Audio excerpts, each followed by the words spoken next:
ನಮಸ್ಕಾರ. ನಾಣ್ಯ ನಡೆದು ಬಂದ ದಾರಿ ಎಂಬಂಥ ಹೊಸ ವಿಡಿಯೋಗೆ ಸ್ವಾಗತ.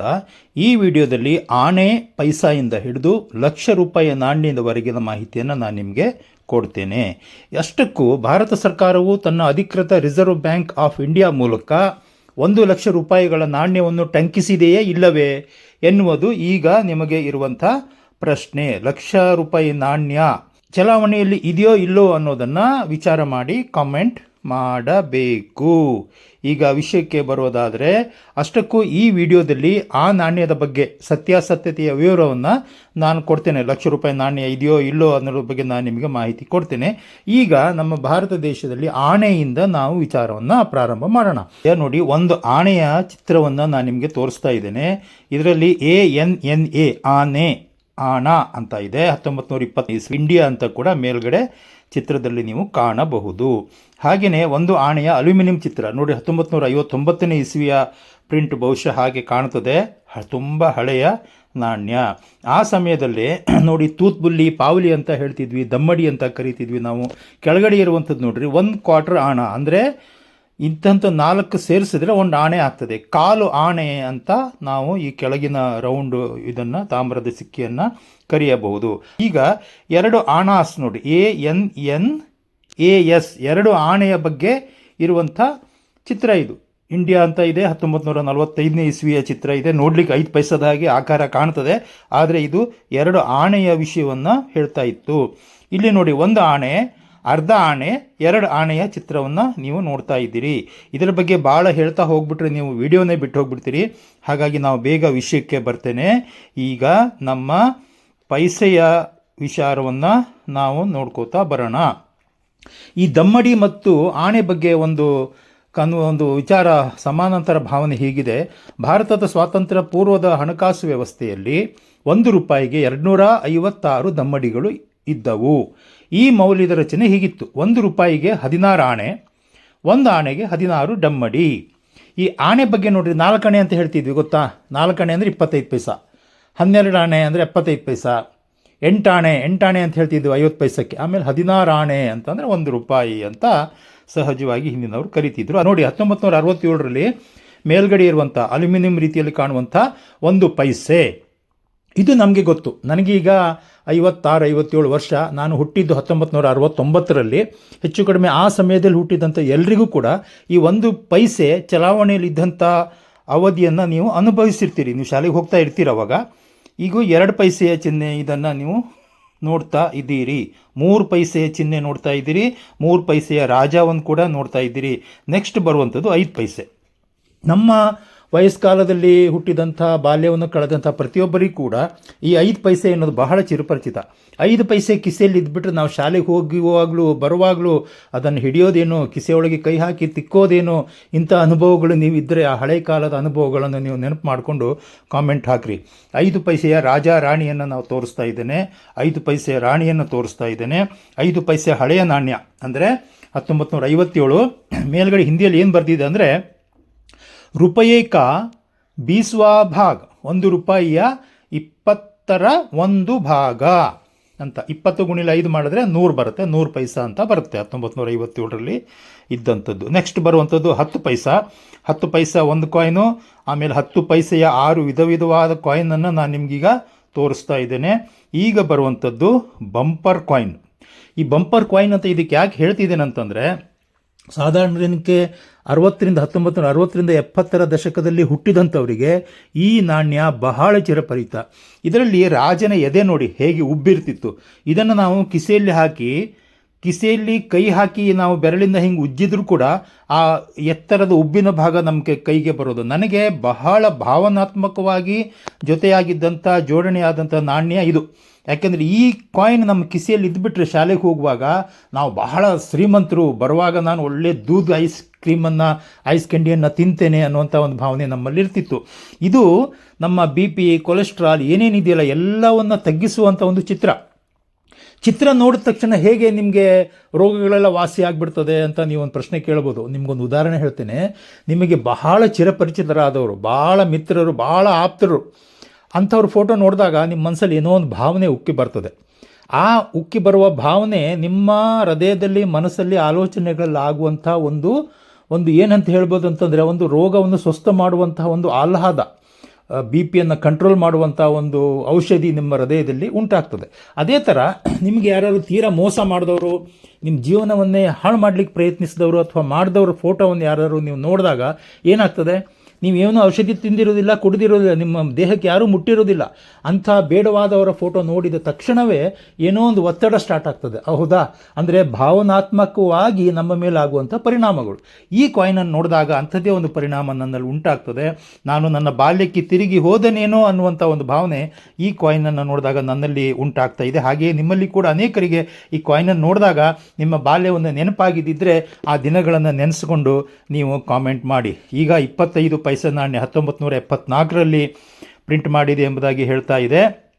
25 ಪೈಸೆ ನಾಣ್ಯದ ಇನ್ನೊಂದು ರೀತಿ 25 ಪೈಸೆ 25 ನಯಾ ಪೈಸೆ ರೂಪಾಯಿ ಕಾ ಚೌಥಾ ಭಾಗ್, 4ರ 1 ಭಾಗ ಅಂತ ಇಲ್ಲಿ ಬರೆದಿದೆ. ಈ 25 ಪೈಸೆಯನ್ನು ಹಲವಾರು ರೀತಿಯಲ್ಲಿ ಪ್ರಿಂಟ್ ಮಾಡಿದ್ದಾರೆ. ಈ ನಾಣ್ಯವನ್ನು ಹೊಸದಾಗಿ ಪ್ರಿಂಟ್ ಮಾಡಲಿಕ್ಕೆ ಕೆಲವು ಸಂದರ್ಭಗಳನ್ನು ಭಾರತ ಸರ್ಕಾರ ಆರಿಸ್ಕೊಳ್ತದೆ. ಇದು ನೋಡಿ, ಮಧ್ಯದಲ್ಲಿರುವಂಥ ಚಿಹ್ನೆ ಏನಿದೆಯಲ್ಲ, ಇದು 9ನೇ ಏಷ್ಯನ್ ಗೇಮ್ಸ್ ಅಲ್ಲಿ ಹಾಗೇ ಬರೆದಿದೆ. ಭಾರತ ದೇಶದಲ್ಲಿ 9ನೇ ಏಷ್ಯನ್ ಗೇಮ್ ನಡೆದಾಗ ಅದರ ಸವಿನೆನಪಿಗಾಗಿ ಬಿಡುಗಡೆ ಮಾಡಿದಂಥ ಕಾಯಿನ್ ಇದು. ಅದೇ ಥರ ಬೇರೆ ಬೇರೆ ಸಂದರ್ಭಗಳಲ್ಲಿ ಬಿಡುಗಡೆಯಾದಂಥ 25 ಪೈಸೆಯ ನಾಣ್ಯದ ಕಾಯಿನ್ಗಳನ್ನು ನೀವು ನೋಡ್ತಾ ಇದ್ದೀರಿ. ಆದರೆ ಏನಾಯಿತು ಅಂದರೆ, ಭಾರತ ಸರ್ಕಾರವು 2011ರ ಜೂನ್ 30ರಿಂದ 25 ಪೈಸೆ ಮತ್ತು ಅದಕ್ಕಿಂತ ಕಡಿಮೆ ಮೌಲ್ಯದ ಎಲ್ಲ ನಾಣ್ಯಗಳನ್ನು ಕಾನೂನುಬದ್ಧ ಚಲಾವಣೆಯಿಂದ ಹಿಂತೆಗೆದುಕೊಂಡಿದೆ. ಅಲ್ಲಿಗೆ ಆ ಒಂದು ಚರಿತ್ರೆ ಅನ್ನೋದು ಮುಗಿದೋಯ್ತು. ಬೆಳ್ಳಿಯಿಂದ ಬದಲಾವಣೆ. ಐತಿಹಾಸಿಕವಾಗಿ ಬೆಳ್ಳಿಯು ಪ್ರಮುಖ ಲೋಹವಾಗಿತ್ತು. ಆದರೆ ವಿಶ್ವ ಯುದ್ಧಗಳ ನಂತರ ಮತ್ತು ತಯಾರಿಕೆ ವೆಚ್ಚ ಹೆಚ್ಚಾದ ಕಾರಣ ನಿಕ್ಕಲ್ ಮತ್ತು ಕಪ್ರೋನಿಕ್ಕಲ್ ಮಿಶ್ರ ಲೋಹಗಳಿಗೆ ಬದಲಾಯಿಸಲಾಯಿತು. ಬೆಳ್ಳಿ ಭಾಳ ಕಾಸ್ಟ್ಲಿ ಅಲ್ವಾ. ಆಮೇಲೆ ಕಡಿಮೆ ಮುಖಬೆಲೆಯ ನಾಣ್ಯಗಳ ತಯಾರಿಕೆ ವೆಚ್ಚ ಕಡಿಮೆ ಮಾಡಲು 1960ರ ದಶಕದಲ್ಲಿ ಅಲ್ಯೂಮಿನಿಯಂ ಮೆಗ್ನೀಷಿಯಂ ಮಿಶ್ರ ಲೋಹವನ್ನು ಬಳಸಲಾಯಿತು ಎಂಬುದಾಗಿ ಇತಿಹಾಸ ಹೇಳ್ತದೆ.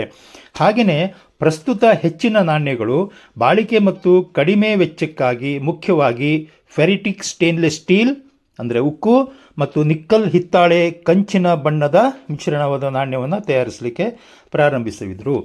ಬೈಮೆಟಾಲಿಕ್ 10 ರೂಪಾಯಿ ನಾಣ್ಯಗಳಂತಹ ಕೆಲವು ನಾಣ್ಯಗಳಲ್ಲಿ 2 ವಿಭಿನ್ನ ಲೋಹಗಳಾದ ಉಕ್ಕು ಮತ್ತು ನಿಕ್ಕಲ್ ಹಿತ್ತಾಳೆಯನ್ನು ಒಟ್ಟಿಗೆ ಬಳಸಲಾಗಿದೆ. ನೋಡ್ತಾ ಇದ್ದೀರಲ್ವ, 10 ರೂಪಾಯಿ ಕಾಯಿನ್ನಲ್ಲಿ ಹೊರಗಡೆ ಒಂದು ಒಳಗಡೆ ಒಂದು ಲೋಹ ಥರ ಇರುತ್ತೆ ಅಲ್ವಾ. ಸರಿ, ಈ 50 ಪೈಸೆ ಕಾಯಿನನ್ನು ನಿಮಗೆ ನಾನು ತೋರಿಸ್ತಾ ಇದ್ದೇನೆ. ಈಗ 25 ಪೈಸೆಯ ಚರಿತ್ರೆ ಮುಗಿದೋಯ್ತಲ್ವಾ. 50 ಪೈಸೆ ಚಾಲ್ತಿಯಲ್ಲಿ ಇದೆಯೋ ಇಲ್ಲೋ ಅನ್ನೋದನ್ನು ನಾವು ತಿಳ್ಕೊಳ್ಳೋಣ. 50 ಪೈಸೆ ರಾಜಾ ರಾಣಿಯನ್ನು ನೋಡ್ತಾ ಇದ್ದೀರಿ, 50 ಪೈಸೆಯ ಇನ್ನೊಂದು ವಿಧವನ್ನು ನೋಡ್ತಾ ಇದ್ದೀರಿ. ಆದರೆ 50 ಪೈಸೆ ನಾಣ್ಯಗಳು ಮಾತ್ರ ಇನ್ನೂ ಕಾನೂನುಬದ್ಧವಾಗಿ ಚಲಾವಣೆಯಲ್ಲಿವೆ. ಇವತ್ತಿನ ಡೇಟಲ್ಲಿ ಗೂಗಲ್ ಮಾಡಿದಾಗ ತಿಳಿದು ಬಂದಂಥ ವಿಷಯ ಇದು. ಆದರೂ ಅವುಗಳ ಬಳಕೆ ಈಗ ವಿರಳವಾಗಿದೆ. ಭಾರತದಲ್ಲಿ ಭಾರತೀಯ ರಿಸರ್ವ್ ಬ್ಯಾಂಕ್ ಮತ್ತು ಭಾರತ ಸರ್ಕಾರವು ಈಗ ಚಲಾವಣೆಯಲ್ಲಿ ಬಿಟ್ಟಿರುವಂಥ ಅಧಿಕೃತ ನಾಣ್ಯಗಳು ಈ ಕೆಳಗಿನಂತೆ ಇವೆ. ಈಗ ಚಾಲ್ತಿಯಲ್ಲಿರುವಂಥ ಪ್ರಚಲಿತವಾದ ನಾಣ್ಯಗಳು ಸಕ್ರಿಯವಾಗಿ ಚಲಾವಣೆಯಲ್ಲಿ, ಸಕ್ರಿಯವಾಗಿ ಅಂತಂದರೆ ಎಲ್ಲರ ಹತ್ರನೂ ಸಿಗ್ತದೆ, ಎಲ್ಲ ಕಡೆಗೂ ನಡೀತದೆ ಅನ್ನುವಂಥ ನಾಣ್ಯಗಳು ಯಾವುದು? 1 ರೂಪಾಯಿ, 2 ರೂಪಾಯಿ, 5 ರೂಪಾಯಿ, 10 ರೂಪಾಯಿ ಮತ್ತು 20 ರೂಪಾಯಿ. ಈಗ ಸದ್ಯದ ದಿನಾಂಕದಲ್ಲಿ ಸಕ್ರಿಯವಾಗಿ ಚಲಾವಣೆಯಲ್ಲಿರುವಂಥ ಮುಖ್ಯ ನಾಣ್ಯಗಳು ಈ 5 ಮಾತ್ರ. ಇದರ ಹೊರತಾಗಿ ಬೇರೆ ನಾಣ್ಯಗಳು, ದೊಡ್ಡ ದೊಡ್ಡ ಮುಖಬೆಲೆಯ ನಾಣ್ಯಗಳು ಕೂಡ ಭಾರತ ಸರ್ಕಾರದಲ್ಲಿ ಇದ್ದಾವೆ, ಚಲಾವಣೆಯಲ್ಲೂ ಇದ್ದಾವೆ. ಆದರೆ ಅದು ಎಲ್ಲರಿಗೂ ದೊರಕುವಂಥ ಪರಿಸ್ಥಿತಿಯಲ್ಲಿ ಇಲ್ಲ. ಅದು ಯಾಕೆ ಅಂತ ನಾವು ಮುಂದಿನ ವಿಚಾರಗಳಲ್ಲಿ, ಮುಂದಿನ ಸಮಯದಲ್ಲಿ ನಾವು ನೋಡೋಣ. ಈಗ ಕಾನೂನುಬದ್ಧವಾಗಿ ಚಲಾವಣೆಯಲ್ಲಿ ಇರುವಂತಹ ಆದರೆ ಕಡಿಮೆ ಬಳಕೆಯಲ್ಲಿರುವಂಥ ಒಂದೇ ಒಂದು ನಾಣ್ಯ ಅಂತಂದರೆ ಅದು 50 ಪೈಸೆ ನಾಣ್ಯ. ಈಗ ನಾವು 1 ರೂಪಾಯಿ ಕಾಯಿನಿಗೆ ಹೋಗೋಣ. 1 ರೂಪಾಯಿ ಕಾಯಿನ್ ನೋಡಿ ಹೇಗೆ ಕಾಣ್ತಾ ಇದೆ, ರಾಜ ರಾಣಿ ಅಂತ ನಾವು ಹೇಳ್ತಾ ಇದ್ವಿ. 1 ರೂಪಾಯಿ ಕಾಯಿನನ್ನು ನೋಡಿದ್ರಿ. ಕಾಲಾನಂತರದಲ್ಲಿ ನಾಣ್ಯದ ತಯಾರಿಕೆ ವೆಚ್ಚವನ್ನು ಅದರ ಮುಖಬೆಲೆಗಿಂತ ಕಡಿಮೆ ಇರಿಸಲು ಮತ್ತು ಕಳ್ಳಸಾಗಣೆ ಮತ್ತು ಕರಗಿಸುವುದನ್ನು ತಡೆಯಲು ಭಾರತೀಯ ರಿಸರ್ವ್ ಬ್ಯಾಂಕ್ ಮತ್ತು ಭಾರತ ಸರ್ಕಾರವು ಬೆಳ್ಳಿ ಮತ್ತು ಕಪ್ರೋನಿಕ್ಕಲ್ನಂತಹ ಹೆಚ್ಚು ದುಬಾರಿ ಲೋಹಗಳಿಂದ ಕಡಿಮೆ ವೆಚ್ಚದ ಸ್ಟೇನ್ಲೆಸ್ ಸ್ಟೀಲ್, ಕಬ್ಬಿಣ ಮತ್ತು ಹಿತ್ತಾಳೆ ನಿಕ್ಕಲ್ ಮಿಶ್ರ ಲೋಹಗಳಿಗೆ ಬದಲಾಯಿಸಿದೆ. ಇಲ್ಲೊಂದು ವಿಷಯ ನೀವು ತಿಳ್ಕೊಂಡಿರಬೇಕು. ಈ ಕಾಯಿನನ್ನು ತಯಾರು ಮಾಡಲಿಕ್ಕೆ ಸರ್ಕಾರಕ್ಕೆ ಕಾಯಿನಿನ ಅಂದರೆ ನಾಣ್ಯದ ಮುಖಬೆಲೆಗಿಂತ ಹೆಚ್ಚಿನ ಹಣ ಖರ್ಚಾಗ್ತಿತ್ತು.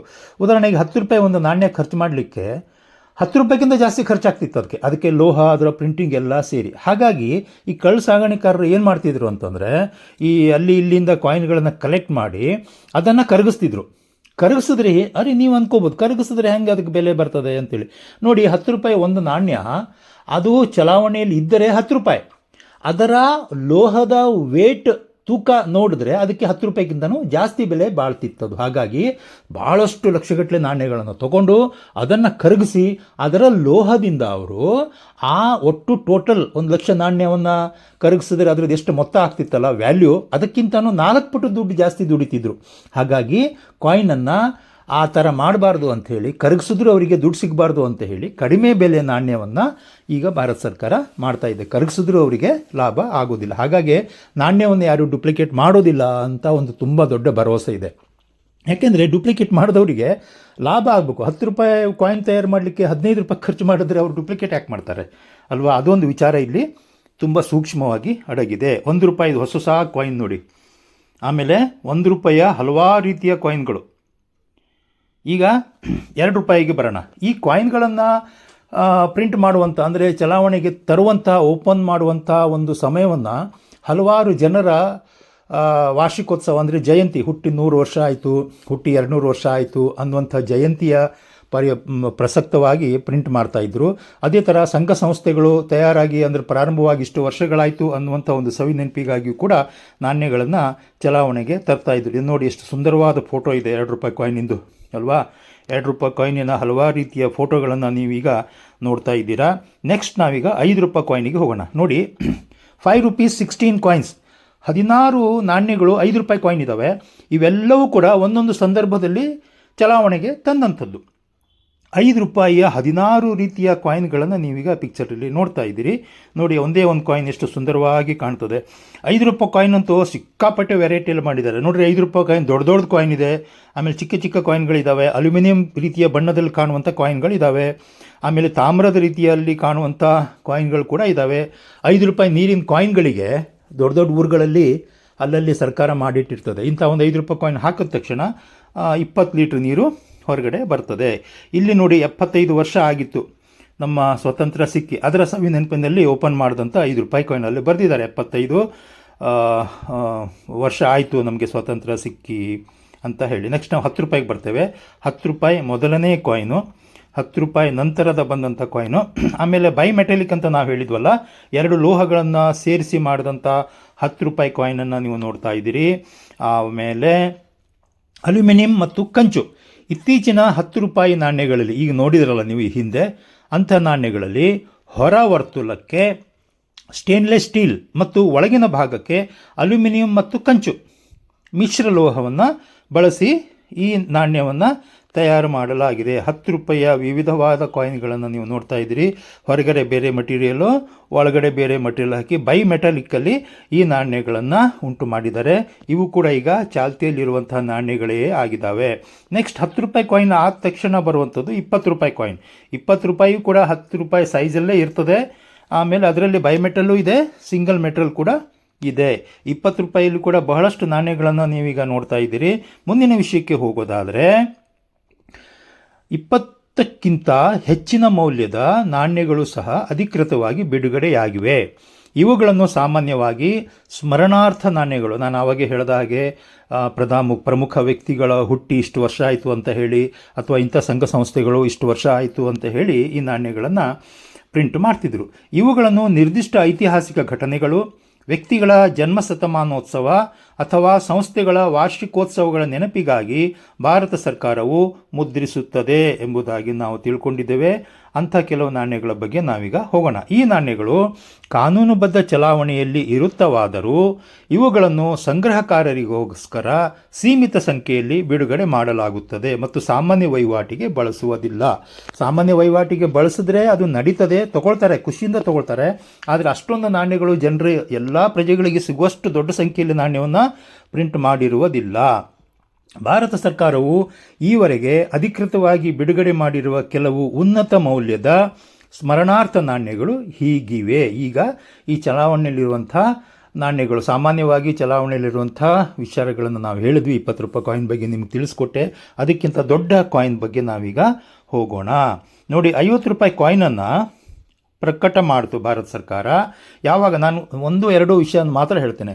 50 ರೂಪಾಯಿ ಕಾಯಿನನ್ನು ಹಲವಾರು ಸಂದರ್ಭಗಳಲ್ಲಿ ಪ್ರಿಂಟ್ ಮಾಡಿದ್ದಾರೆ. ಆದರೆ ಅದೆಲ್ಲ ಹೇಳ್ತಾ ಹೋಗ್ಬಿಟ್ರೆ ಗಂಟೆಗಟ್ಟಲೆ ವಿಡಿಯೋ ಆಗಿಬಿಟ್ಟಾತು. ಹಾಗಾಗಿ ಚುಟುಕಾಗಿ ನಿಮಗೆ ವಿಷಯವನ್ನು ತಿಳಿಸೋ ಪ್ರಯತ್ನ ಮಾಡ್ತೇನೆ. 50 ರೂಪಾಯಿ ಕಾಯಿನನ್ನು ನ್ಯೂ ಮಂಗಳೂರು ಪೋರ್ಟ್ ಅಥಾರಿಟಿಯ ಗೋಲ್ಡನ್ ಜುಬಿಲಿ ಸಂದರ್ಭದಲ್ಲಿ 50 ರೂಪಾಯಿ ಕಾಯಿನನ್ನು ಬಿಡುಗಡೆ ಮಾಡಿದ್ರು. ನೋಡ್ರಿ, 50 ರೂಪಾಯಿ ಕಾಯಿನ್ ನೋಡ್ಲಿಕ್ಕೆ 50 ಪೈಸೆ ಕಂಡಂಗೆ ಕಾಣ್ತದೆ. ಅದರಲ್ಲಿ ರುಪೀಸ್ ಅಂತ ಇದೆಯಲ್ಲ, 50 ರೂಪೀಸ್ ಅಂತ ಇರೋದ್ರಿಂದ ನಾವು ಅದನ್ನು ನಂಬ್ಕೊಳ್ಬೇಕು. ನೋಡಿ, 50 ರೂಪಾಯಿ ಕಾಯಿನ್ ನೋಡ್ತಾ ಇರ್ರಿ. ಈಗ ಬರುತ್ತೆ ನೋಡಿ 50 ಪೈಸೆ ಕಾಯಿನು. ನೋಡಿ, 50 ಪೈಸೆ ಕಾಯಿನ್ ಏನು ಹೆಚ್ಚಿನ ವ್ಯತ್ಯಾಸನೇ ಇಲ್ಲ. ಇಲ್ಲಿ ಪೈಸೆ ಅಂತ ಬರೆದಿದ್ದಾರೆ, ಅಲ್ಲೇ ರುಪೀಸ್ ಅಂತ ಬರೆದಿದ್ದಾರೆ, ಅಷ್ಟೇ. 50 ಪೈಸೆ ಕಾಯಿನ್, 50 ರೂಪಾಯಿ ಕಾಯಿನ್ ನೋಡಿದ್ರಿ. ನೆಕ್ಸ್ಟ್ ನೀವೀಗ 75 ರೂಪಾಯಿ ಕಾಯಿನ್ ಬಗ್ಗೆ ಹೋಗೋಣ. ಈ ಕಾಯಿನ್ ಕೂಡ ಅನೇಕ ಸ್ಮರಣಾರ್ಥ ನಾಣ್ಯಗಳು. ಸಾಧಾರಣವಾಗಿ 75 ನಾಣ್ಯಗಳ ಒಂದು 15-20ಕ್ಕಿಂತ ಜಾಸ್ತಿ ಪ್ರಿಂಟ್ ಮಾಡಿರಬೇಕು ಭಾರತ ಸರ್ಕಾರ. ಬೇರೆ ಬೇರೆ ಸಂದರ್ಭಗಳಲ್ಲಿ ಅವುಗಳ ಸವಿ ನೆನಪಿಗೋಸ್ಕರ ಮಾಡಿದ್ದಾರೆ.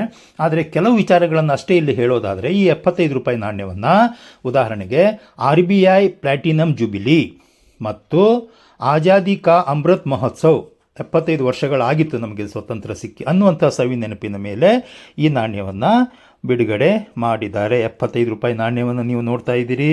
75ರ ಹಲವಾರು ಪ್ರಿಂಟ್ಗಳನ್ನು ನೀವೀಗ ನೋಡ್ತಾ ಇದ್ದೀರಿ. ಸಂಕ್ಷಿಪ್ತವಾಗಿ ಹೇಳಿ ಹೋಗ್ತಾ ಇದ್ದೇನೆ. ಈಗ ನಂತರ ನಾವು 90 ರೂಪಾಯಿ ಕಾಯಿನಿಗೆ ಹೋಗೋಣ.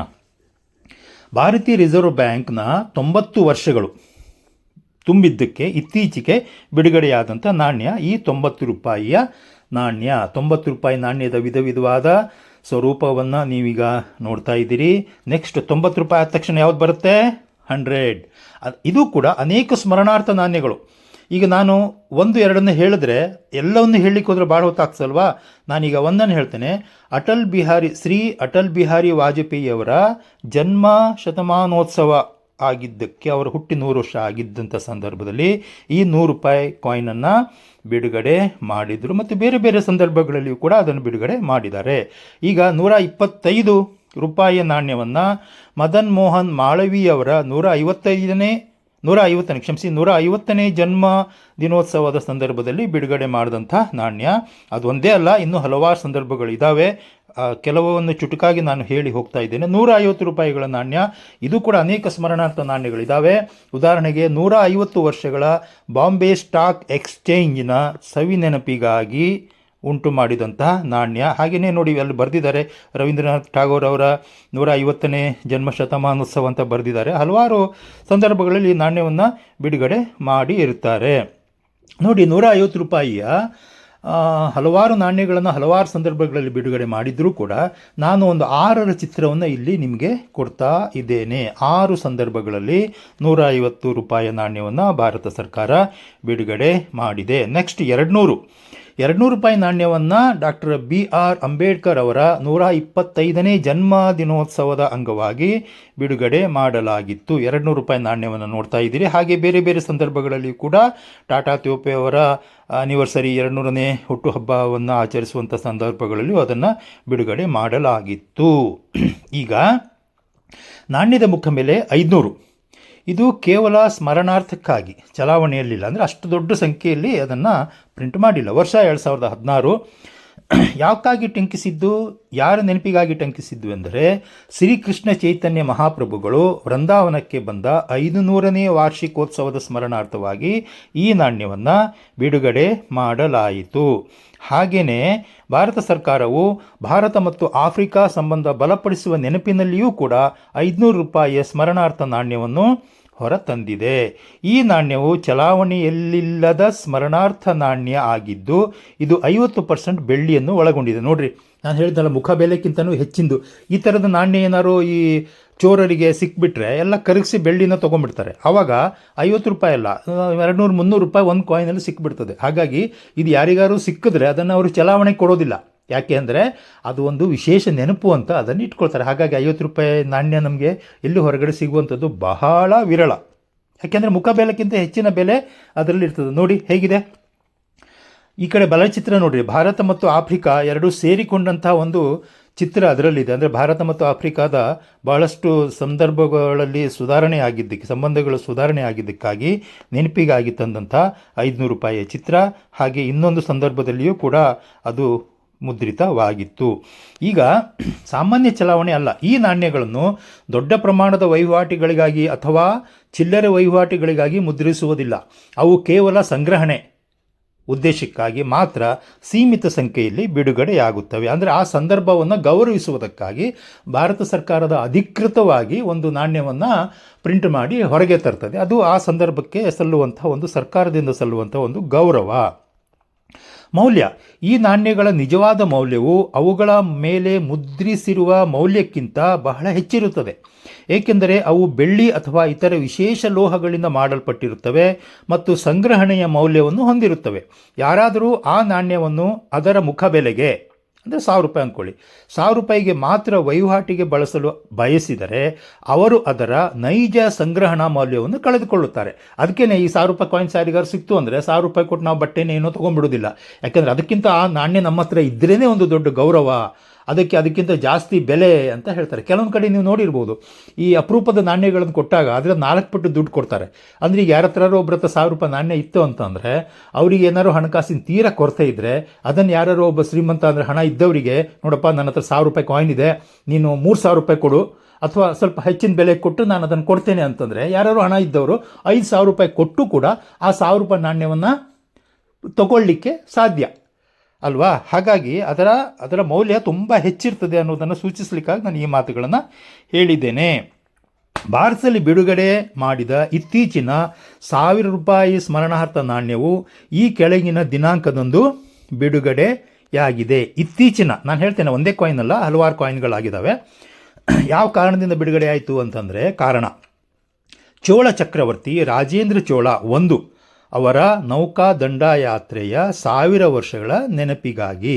ಆ ಚೋಳ ಚಕ್ರವರ್ತಿ ಯಾರು, ಯಾವಾಗ ದಂಡೆತ್ತಿ ಹೋದರು ಅಂತ ಹೇಳಲಿಕ್ಕೆ ಹೋದರೆ, ನಾನು ಹೇಳಿದ್ನಲ್ಲ, ಇದು ಒಂದು ದೊಡ್ಡ ಉದ್ದ ವಿಡಿಯೋ ಆಗಿಬಿಟ್ಟಾತು. ಹಾಗಾಗಿ ಅವರ ನೆನಪಿಗಾಗಿ 1000 ರೂಪಾಯಿಯ ನಾಣ್ಯವನ್ನು ಬಿಡುಗಡೆ ಮಾಡಲಾಯಿತು.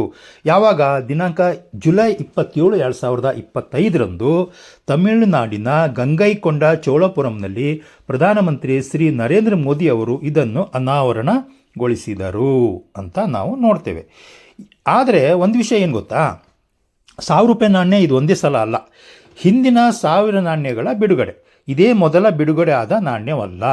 ವಾಸ್ತವವಾಗಿ ಇದು ಭಾರತೀಯ ಗಣರಾಜ್ಯದ ಇತಿಹಾಸದಲ್ಲಿ ಹೊರಬಂದಿರುವ 4ನೇ 1000 ಮುಖಬೆಲೆಯ ಸ್ಮರಣಾರ್ಥ ನಾಣ್ಯವಾಗಿದೆ.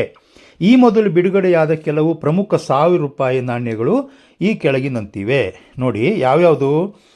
3 ಆಲ್ರೆಡಿ ಆಗಿದೆ, ಇದು ಒಂದು. ಅಂದರೆ ಭಾರತ ಸರ್ಕಾರದ ಇತಿಹಾಸದಲ್ಲಿ 4 ರೀತಿಯ 1000 ರೂಪಾಯಿ ನಾಣ್ಯವನ್ನು ಬಿಡುಗಡೆ ಮಾಡಲಾಗಿದೆ ಎಂಬುದಾಗಿ ನಮಗೆ ಇತಿಹಾಸದಲ್ಲಿ ಹುಡುಕಿದ್ರೆ ಸಿಗ್ತದೆ. ಮೊದಲನೇದು ಜವಾಹರ್ಲಾಲ್ ನೆಹರು ಅವರ 125ನೇ ಜನ್ಮ ವಾರ್ಷಿಕೋತ್ಸವದಂದು, ಅಂದರೆ 2014ರಲ್ಲಿ ಮೊದಲನೇ 1000 ರೂಪಾಯಿ ನಾಣ್ಯವನ್ನು ಭಾರತ ಸರ್ಕಾರ ಬಿಡುಗಡೆ ಮಾಡಿತು.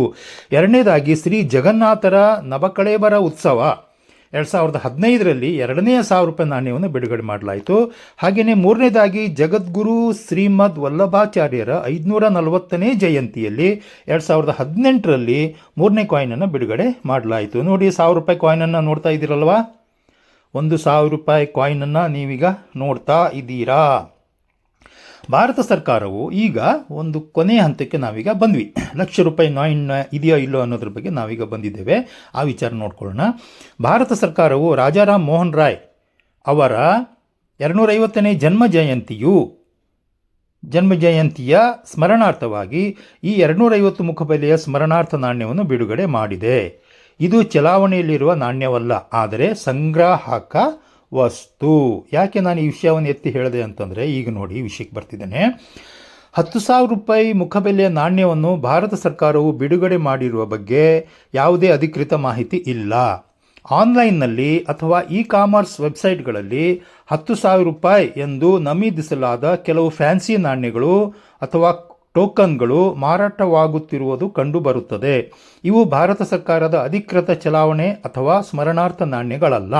ಸಾಮಾನ್ಯವಾಗಿ ಇವು ಸ್ಮರಣಾರ್ಥ ನಾಣ್ಯಗಳ ಪ್ರತಿಕೃತಿಗಳಾಗಿರಬಹುದು ಅಥವಾ ಸಂಗ್ರಹಕ್ಕಾಗಿ ತಯಾರಿಸಿದ ಖಾಸಗಿ ಖಾಸಗಿ ನಾಣ್ಯಗಳಾಗಿರಬಹುದು ಎಂದು ಉಲ್ಲೇಖಿಸಲಾಗಿದೆ. ಹಾಗಾಗಿ ಭಾರತ ಸರ್ಕಾರವು ಅಧಿಕೃತವಾಗಿ ಬಿಡುಗಡೆ ಮಾಡಿದ್ದು 250 ರೂಪಾಯಿ ಮುಖಬೆಲೆಯ ನಾಣ್ಯವನ್ನು ಮಾತ್ರ, 10,000 ರೂಪಾಯಿ ನಾಣ್ಯವನ್ನು ಅಲ್ಲ. ಆಮೇಲೆ ಹಾಗೆ ನಾವು ವಿಚಾರ ಮಾಡ್ತಾ ಹೋದರೆ, ಆದಾಗ್ಯೂ ಸ್ಮರಣಾರ್ಥ ನಾಣ್ಯಗಳ ವಿಚಾರಕ್ಕೆ ಬಂದರೆ ಭಾರತ ಸರ್ಕಾರವು ಸಾರ್ವಜನಿಕ ಚಲಾವಣೆಗೆ ಉದ್ದೇಶಿಸದಿದ್ದರೂ ಅನೇಕ ಸಂದರ್ಭಗಳಲ್ಲಿ 100, 125, 150, 500 ಮತ್ತು 1000 ಮುಖಬೆಲೆಯ ಸ್ಮರಣಾರ್ಥ ನಾಣ್ಯಗಳನ್ನು ಬಿಡುಗಡೆ ಮಾಡಿದೆ. ನಾಣ್ಯಗಳ ಕಾಯ್ದೆ 2011 ಕಾಯಿನೇಜ್ ಆ್ಯಕ್ಟ್ 2011 ಪ್ರಕಾರ ಭಾರತದಲ್ಲಿ 1,000 ರೂಪಾಯಿ ಮುಖಬೆಲೆವರೆಗಿನ ನಾಣ್ಯಗಳನ್ನು ಮುದ್ರಿಸಲು ಮಾತ್ರ ಅವಕಾಶವಿದೆ. ಬಿಡುಗಡೆಯಾದ ಸ್ಮರಣಾರ್ಥ ನಾಣ್ಯಗಳ ಪೈಕಿ 1,000 ಮುಖಬೆಲೆಯ ನಾಣ್ಯವು ಮಾತ್ರ ಅಧಿಕೃತ ಮೌಲ್ಯದ್ದಾಗಿದೆ. ಭಾರತದಲ್ಲಿ 1,00,000 ರೂಪಾಯಿ ನಾಣ್ಯವನ್ನು ಸರ್ಕಾರ ಬಿಡುಗಡೆ ಮಾಡಿದೆ ಎಂಬ ಮಾಹಿತಿ ಸತ್ಯವಲ್ಲ. ಸಾಮಾಜಿಕ ಮಾಧ್ಯಮಗಳಲ್ಲಿ 1,00,000 ಮೌಲ್ಯದ ನಾಣ್ಯದ ಫೋಟೋಗಳು ಮತ್ತು ವಿಡಿಯೋಗಳು ಹರಿದಾಡುತ್ತಿವೆ. ಆದರೆ ಭಾರತೀಯ ರಿಸರ್ವ್ ಬ್ಯಾಂಕ್ ಅಥವಾ ಭಾರತ ಸರ್ಕಾರವು ಇಂತಹ ಯಾವುದೇ ನಾಣ್ಯವನ್ನು ಚಲಾವಣೆಗೆ ತಂದಿಲ್ಲ. ಭಾರತದಲ್ಲಿ ಪ್ರಸ್ತುತ ಸಾಮಾನ್ಯ ಚಲಾವಣೆಯಲ್ಲಿರುವ ನಾಣ್ಯಗಳಲ್ಲಿ ಅತೀ ದೊಡ್ಡ ಮೌಲ್ಯದ ನಾಣ್ಯವೆಂದರೆ ಅದು 20 ರೂಪಾಯಿಯ ನಾಣ್ಯ. ಕೆಲವು ವರದಿಗಳ ಪ್ರಕಾರ ರಾಜಾರಾಮ್ ಮೋಹನ್ ರಾಯ್ ಅವರ 250ನೇ ಜನ್ಮದಿನಾಚರಣೆಯ ನೆನಪಿಗಾಗಿ 1,00,000 ರೂಪಾಯಿಯ ನಾಣ್ಯವನ್ನು ಬಿಡುಗಡೆ ಮಾಡಲಾಗಿದೆ ಎಂದು ಹೇಳಲಾಗುತ್ತಿದೆ. ಆದರೆ ಸರ್ಕಾರವು ರಾಜಾರಾಮ್ ಮೋಹನ್ ರಾಯ್ ಅವರಿಗೆ ಗೌರವ ಸಲ್ಲಿಸಲು 250 ರೂಪಾಯಿ ಮೌಲ್ಯದ ಸ್ಮಾರಕ ನಾಣ್ಯವನ್ನು ಬಿಡುಗಡೆ ಮಾಡಿದೆ. ಈ ಸ್ಮಾರಕ ನಾಣ್ಯಗಳು ಕೇವಲ ಸಂಗ್ರಾಹಕರಿಗೋಸ್ಕರ ಮಾತ್ರ ಮತ್ತು ಇವು ಸಾಮಾನ್ಯ ಹಣದಂತೆ ಚಲಾವಣೆಯಲ್ಲಿ ಇರುವುದಿಲ್ಲ. ಹಾಗಾಗಿ 1,00,000 ರೂಪಾಯಿ ನಾಣ್ಯ ಬಿಡುಗಡೆಯಾಗಿದೆ ಎಂಬ ಸುದ್ದಿ ತಪ್ಪು ಮಾಹಿತಿ ಆಗಿದೆ. ಅಷ್ಟಕ್ಕೂ ನಾನು ನಿಮಗೆ 1,00,000 ರೂಪಾಯಿ ನಾಣ್ಯವನ್ನು ತೋರಿಸ್ಬೇಕಲ್ವಾ? ನೋಡಿ, 1,00,000 ರೂಪಾಯಿ ನಾಣ್ಯ ಈ ಥರ ಇದೆ ಎಂಬುದಾಗಿ ಗೂಗಲಲ್ಲಿ ಅಲ್ಲಿ ಇಲ್ಲಿ ಫೋಟೋಗಳಿದ್ದಾವೆ. ನಾನು ಅದನ್ನು ತೋರಿಸಿದ್ದೇನೆ, ಆದರೆ ಅದರ ಮೇಲ್ಗಡೆ ಫೇಕ್ ಅಂತ ಹಾಕಿರೋದ್ರಿಂದ ನನ್ನ ವಿಡಿಯೋ ಮೂಲಕ ಯಾರು ತಪ್ಪು ತಿಳ್ಕೊಳ್ಬಾರ್ದು ಅಂಥೇಳಿ ಸತ್ಯವನ್ನು ತೋರಿಸುವುದಕ್ಕೋಸ್ಕರ ನಾನು ನಾಣ್ಯವನ್ನು ತೋರಿಸಿದರೂ ಕೂಡ ಅದರ ಮೇಲೆ ಫೇಕ್ ಅಂತ ಬರೆದು ಹಾಕಿದ್ದೇನೆ. ನೋಡ್ರಿ, ನಮ್ಮ ಹಳೆಯ ಪ್ರಧಾನಮಂತ್ರಿಗಳ ಚಿತ್ರವನ್ನು ಕೂಡ ಹಾಕಿ ಗಾಂಧಿಯ ಸ್ವಚ್ಛ ಭಾರತ್ ಅನ್ನುವಂಥ ಅವರು ಬಳಸುತ್ತಿದ್ದಂಥ ಆ ಒಂದು ಕನ್ನಡಕವನ್ನು ಕೂಡ ಹಾಕಿ ಒಂದು ನಾಣ್ಯ ಚಲಾವಣೆ ಆಗ್ತಾ ಇದೆ. ಆದರೆ ಇದು ಫೇಕ್, ಇದು ನಿಜವಲ್ಲ. ಹಾಗಾಗಿ ಭಾರತ ಸರ್ಕಾರದಿಂದ ಯಾವುದೇ 1,00,000 ರೂಪಾಯಿ ನಾಣ್ಯ ಇಲ್ಲ. ಇಲ್ಲಿವರೆಗಿನ ನಾಣ್ಯದ ಚರಿತ್ರೆಯನ್ನು ನನ್ನ ಜೊತೆಗಿದ್ದು ನೀವು ಕೇಳಿ ತಿಳ್ಕೊಂಡಿದ್ದಕ್ಕಾಗಿ ನಿಮಗೆ ಧನ್ಯವಾದಗಳು. ಸುಖವಾಗಿರ್ರಿ, ಚೆಂದಾಗಿರ್ರಿ. ಮುಂದಿನ ವಿಡಿಯೋ ಬರೋವರೆಗೆ ಆನಂದವಾಗಿರಿ ಎಂಬುದಾಗಿ ನಿಮಗೆ ನಾನು ಶುಭ ಹಾರೈಸುತ್ತಾ ನನ್ನ ವಿಡಿಯೋಗಳನ್ನು ಮುಗಿಸ್ತೇನೆ. ಈ ವಿಡಿಯೋ ನೋಡಿದ್ದಕ್ಕಾಗಿ ನಿಮಗೆ ಧನ್ಯವಾದ. ಇದಕ್ಕೊಂದು ಒಳ್ಳೆಯ ಕಾಮೆಂಟ್ ಮಾಡಿ, ಸಬ್ಸ್ಕ್ರೈಬ್ ಮಾಡಿ ಹಾಗೂ ನನ್ನ ಮುಂದಿನ ವಿಡಿಯೋಗಳಿಗೋಸ್ಕರ ಕಾಯ್ತಾ ಇರ್ರಿ. ಜೈ ಹಿಂದ್.